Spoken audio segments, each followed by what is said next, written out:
Meron na naman tayong for today's video. Akalain nyo yorn? Sinipag ako mag-edit today at kung napapansin niyo ang daming flowers. Ibig sabihin, springtime na talaga. Na-late siya ng konti ng dating. At syempre, late din tong pag-upload ko dahil last year pa to. Akala nyo nakalabas ako, no?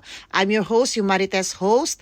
Of course, I'm a Filipino. I'm 100% legit Marites. Char. Uy, kayo rin. So, tama na yung aura-aurahan natin dyan. Dumako na tayo dito sa ibang banda ng park. So dito marami dyan nagbabike at nakita nyo naman si Bunso talaga ang nag-request na itong pagpunta dito dahil gusto niyang mag-picture-picture sa cherry blossoms.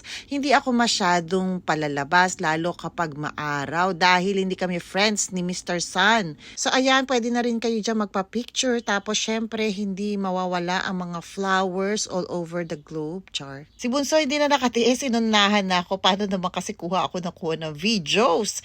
Syempre kung wala akong videos, di wala ako imamarites sa inyo, diva? Ang dami pupunta dito dahil nga ang ganda picturean. Si Bunso, busy sa pagpicture. Ipapakilala ko pala sa inyo si Alvin. Syempre, alam nyo na taga-US yan, kaya nandito siya.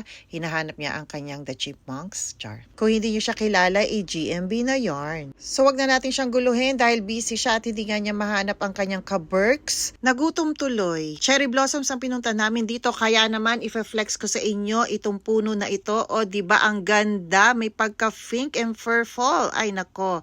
Favorite namin ni Bestie ang pink. So, tinuro-turo ko na ganyan nakalayo ang nilakad namin. Ibig sabihin, pagod na yarn. Dumako naman tayo sa kabilang banda ng park. Napakalaking park na ito. Ito ay tinatawag na Bethesda Fountain. O, di ba ang ganda pero bawal uminom, bawal maligo. Pero pwedeng umaura. So, ito naman, meron ditong pakale sa Simanong. 4.99 per minute yarn. Ewan ko ngayon kung magkano na.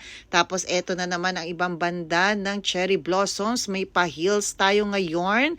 Lalakad na kami dahil gusto ko na umuwi dahil pagod na yarn. Matirik na ang araw dito kaya naman kailangan na kami umuwi at hindi kami nagpayong. Alam nyo na, baka ako lang nakapayong. So eto, hindi pwede basta-basta tatawid.